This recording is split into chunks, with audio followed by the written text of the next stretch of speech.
주의 보좌로 나갈 때에 어떻게 나가야 할까?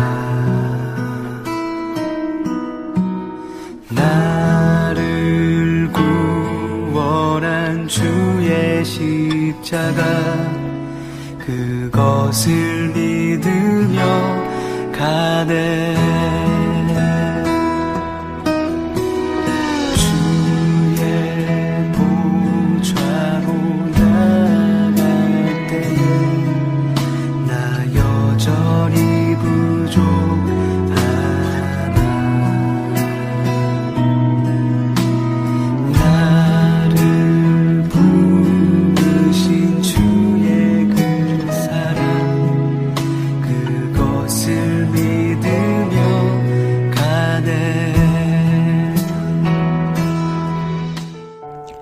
사랑하는 원무드에게 지난번 편지에서 탐심을 인간의 영혼을 낚는 수단으로 탐탁치 않게 여겼던데 그건 오로지 내가 무식한 탓이야. 지난 100년간 우리가 이룬 가장 위대한 성과는 바로 이 주제에 관해 인간의 양심을 완전히 마비시켰다는 거라고. 이제는 유럽 전체를 위아래로 아무리 훑어보아도 탐식에 대해 설교하거나 탐식 때문에 가책을 느끼는 경우를 찾아보기 힘들지. 그게 다 많이 먹는데 욕심을 부리기보다는 맛있는 걸 찾아 먹는데 욕심을 부리도록 총력을 집중한 결과다. 환자의 어머니가 그 좋은 본보기라는 걸 나는 기록을 찾아보고 알았다만 너도 글로버즈에게 들어 알고 있으리라 믿는다. 자신이 평생 이런 관능의 노예로 살아왔다는 건 알면 정말 놀라 자빠질걸. 지금은 단지 먹는 양이 적다는 사실 때문에 눈치를 못 채고 있지. 하지만 인간의 위장과 입맛을 이용해서 까탈스럽고 참을성 없고 무자비하고 이기적으로 만들 수만 있다면 양이 얼마를 먹든 무슨 상관이냐. 글로버즈는 이 노인네를 썩 잘 요리하고 있더구나. 자기를 초대한 여주인들이나 하인들에게 공포 그 자체가 된 걸 보면 말이야. 이 여자는 어떤 요리를 내어놓든 새침하니 살짝 한숨 섞인 미소를 지으며 어머나 됐어요 됐어요. 제가 원하는 것 홍차 한 잔 뿐이에요. 10개 타주시면 좋겠는데 그렇다고 너무 연하게는 말고요. 그리고 정말로 바삭바삭한 토스트를 아주 조그만 조각으로 하나 곁들여 주시고요 라고 말하지. 이제 알겠느냐? 이 노인네는 자기가 원하는 게 이미 차려진 음식들보다 양도 적고 값도 사다는 이유 때문에 다른 사람을 번거롭게 하면서까지 원하는 걸 먹으려는 결심이야말로 탐식이라는 사실을 전혀 알아채지 못하고 있다. 그래서 제 입맛을 만족시키고 있는 그 순간에도 스스로 절제를 실천하고 있다고 굳게 믿는다고. 이 노인네는 손님들이 북적거리는 식당에 가서도 과로에 지친 여종원들이 날라준 접시를 보자마자 짤막한 비명을 지른단다. 어머나, 이건 많아도 너무 많군요. 도로 가져가서 반에 반만 담아주세요. 혹시 누가 한마디라도 하면 쓸데없는 음식 낭비를 막느라 그런다고 대꾸하겠지. 사실은 우리가 노인네한테 올가매어 놓은 특별한 미식 취향이 어쩌다 원하는 양보다 많이 담긴 음식 때문에 그슬린 탓인데도 말이야. 글로버즈가 수년간 눈에 띄지 않게 은밀히 진행해온 공작의 진정한 가치는 이 노인네가 뱃속을 어떻게 채우느냐에 따라 생활 전체가 좌지우지 된다는 데 있다. 노인네는 지금 그저 내가 원하는 건이라고 명명해도 좋을 법한 심리 상태에 있지. 그저 그 노인네가 원하는 건 잘 우려낸 홍차 한 잔, 제대로 익은 달걀 하나 또는 적절하게 구운 빵 한 조각이다. 그런데 문제는 이렇게 간단한 음식을 제대로 해내는 하인이나 친구가 하나도 없다고 생각하는 거야. 그 제대로라는 주문 뒤에는 자기가 옛날에 느껴봤다고 생각하는 그 입맛, 재현이 거의 불가능한 그 입맛을 채우려는 물릴 줄 모르는 욕구가 숨어 있다. 노인네는 그 옛날에 좋은 하인들을 구할 수 있었던 시절이라고 묘사하지만 우리가 보기엔 감각이 지금처럼 까다롭지 않았고 다른 것에서 얻는 쾌락들도 많아서 식탁의 쾌락에 어느 정도까지 매달리지 않았던 시절이라는 말이 더 정확하지. 이렇게 날마다 실망하다 보면 짜증도 날마다 느는 법이다. 요리사들은 채용하는 족족 그만두었고 우정은 싸늘하게 식어버렸지. 글로보즈는 원수가 노인네한테 먹는데 너무 관심이 많지 않느냐는 의심을 희미하게라도 넣어줄 때마다 난 뭘 먹어도 상관없지만 아들에게는 맛난 음식을 먹이고 싶어 라는 논리로 응수하고 있다. 물론 실제로는 이 노인네의 탐욕이야말로 최근 몇 년간 집안에 끊임없이 불화를 일으킨 주된 이유 가운데 하나였지. 환자는 바로 이 엄마의 아들이다. 다른 전선에서도 물론 최선을 다해 똑바로 일해야겠지만 탐식이라는 영역에 간간히 침투하는 것도 게을리하지는 말아라. 환자는 남자다 보니 그저 내가 원하는 건 이라는 위장술에 걸려들 가능성이 별로 없다. 하지만 남자들의 경우에는 허영심의 도움을 받아 탐식가로 만드는 길이 있지. 스스로 음식에 관한 한 일가견이 있다고 믿게 하고 스테이크를 제대로 만드는 유일한 식당을 발견했다고 으스대게 만들거라. 처음에는 허영심으로 시작했다 해도 결국에는 습관으로 굳어지는 법이다. 어떻게 접근하든지 간에 중요한 점은 제가 좋아하는 어떤 것이 주어지지 않을 때 짜증을 부리게 해야 한다는 거야. 그러면 그의 자비도 정의도 순종도 모조리 너의 손안에 들어올 게다. 단순한 과식은 미식보다야 하수에 해당하지. 과식의 주된 용도는 순결을 공격할 대포를 준비하는 거야. 다른 것과 마찬가지로 순결을 다룰 때도 환자를 거짓된 영성에 잡아두어야 한다. 의학적인 측면에는 눈도 돌리지 못하게 하거라.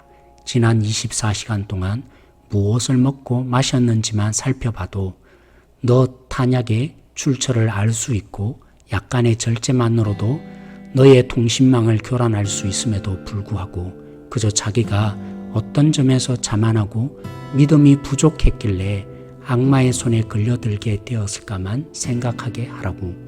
그리고 그가 굳이 순결의 의학적인 측면을 생각하려 들거든 우리가 영국인들에게 심어준 엄청난 거짓말을 주입해 보거라. 몸을 과도하게 움직여서 피곤하게 만드는 것이야말로 순결의 미덕을 지키는데 특효라는 거짓말 말이야. 선원들과 군인들의 악명 높은 방탕함을 뻔히 보면서도 이런 거짓말을 믿겠냐고? 우리가 남자 선생들을 이용해서 만들어낸 그럴싸한 이야기가 있지 않냐. 그치들은 순결을 핑계로 운동 경기를 즐기기 위해 운동 경기야말로 순결한 생활을 지키는데 그만이라고 주장하지. 그러나 이건 편지 말미에 대충 다루기에는 너무 거창한 주제구나. 너를 아끼는 삼촌 스크루테이프. 8월 첫째 주 스크루테이프의 편지 17번째 시간입니다. 식탐의 부분을 다루고 있습니다. 우리는 흔히 식탐하면 과식 부분만 생각하기 쉬운데요. C.S. 루이스는 과식이란 미식보다 하수에 해당한다고 했습니다. 식탐과 관련해서 정작 다뤄야 할 부분은 미식입니다. 왜 그렇습니까? 양도 적고 값도 사다는 이유로 절제를 하고 있다고 착각하기 때문입니다. 자신의 입맛을 채워줄 그 한 사람을 찾느라 무자비하고 이기적인 관계에 갈등의 관계를 빚어가기 때문입니다. 자식에게 맛난 음식을 먹이고 싶다고 하지만 정작 집안에 끊임없이 불화를 일으킨다고 했습니다. 음식에 관한 한 일가견이 있다고 으스대는 허영심을 발휘하게 되는데 탐식으로 굳어져 가는 줄 모르고 있습니다. 결국 좋은 음식에 관한 관심이 어떤 열매를 맺게 하는지 C.S. 루이스의 말을 생각해 볼 필요가 있습니다. 제가 읽어드리겠습니다. 제가 좋아하는 어떤 것이 주어지지 않을 때 짜증을 부리게 해야 한다. 그러면 자비도 정의도 순종도 모조리 내 손 안에 들어올 게다. 예수님이 죄인들과 함께 먹고 마시는 일을 가장 많이 하셨습니다. 그래서 종교 지도자들은 술 먹기를 좋아하고 먹기를 탐하는 자라는 별명을 지어 주었습니다. 예수님이 왜 그렇게 하셨죠?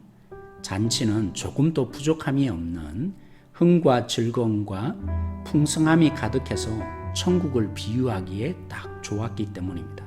하나님과 관계가 회복된 존재, 그것이 샬롬이 회복된 천국을 누린다는 것을 경험시켜주는 교육의 현장이 된 것입니다. 그런데 왜 먹는 것, 특히 맛있는 것을 먹는 것에 관한 집착이 죄라고 합니까?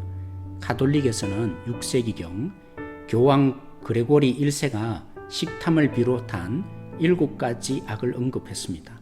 그 이후로 개걸스럽게 많이 먹는 것을 죄로 여기고 있는 전통이 생겼죠. 잠언 23장에 식탐과 관련된 말씀들이 있습니다. 친해져서 불의를 눈감아 주기 위해서 제공하는 음식인데 식탐가는 그렇게 자신을 속인 줄 모르게 되니 음식을 탐하는 자는 칼을 목에 두라 라고 했습니다.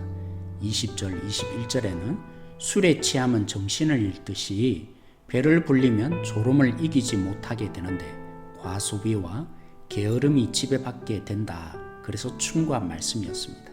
그런데 시간이 지나면서 하나님의 공의를 굳게 하고 하나님의 주신 하루의 선물을 청지기로 제대로 관리하지 못하는 정도의 문제로 그치지 않았습니다. 빌립보서 3장 19절에 그들의 배는 신이라고 표현했습니다. 한 역사가에 따르면 세계를 제패하던 로마의 하수도가 썩어 있었다라고 합니다. 먹는 즐거움을 계속 누려야 하니까 먹고 토하고를 반복했는데 그것이 얼마나 많았으면 그렇게까지 시냇물이 썩을 정도가 되었겠습니까? 바울이 지적한 것처럼 배가 신이 되어버린 거죠. 한때 한국의 요리사가 1등 신랑감이 되고 요리 프로그램이 여전히 먹히고 있습니다. 예수님에 의해 하나님의 용서와 샬롬을 상징하던 음식이 어느덧 죄악이 되고 배가 신이 되는 현실이 되어가고 있습니다. 그래서 우리는 우리 자신에게 물어보길 원합니다. 먹든지 마시든지 무엇을 하든지 주의 영광을 위해서 하고 있습니까? 한 줄 질문입니다. 당신에게 음식은 무엇을 뜻하고 있습니까?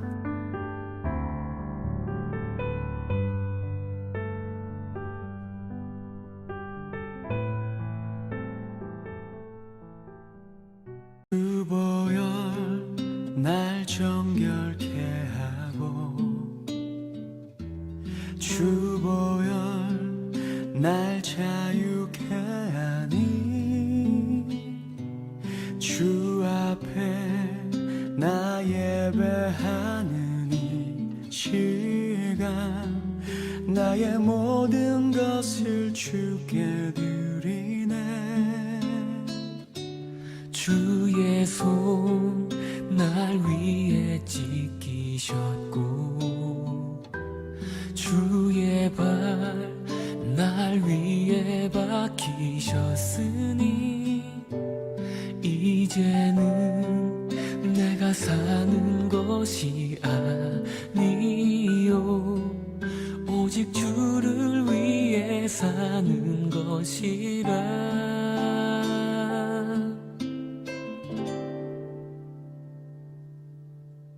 주의 손에 나의 손을 포개고 또 주의 발에 나의 발을 포개어 나 주와 함께 죽고 또 주와 함께 살리라. 영원토록 주 위에 살리라. 주의 손에 나의 손을 포개고 또 주의 발에 나의 발을 포개어 나 주와 함께 죽고 또 주와 함께 살리라. 영원토록 주 위에 살리라. 주 위에 살리라.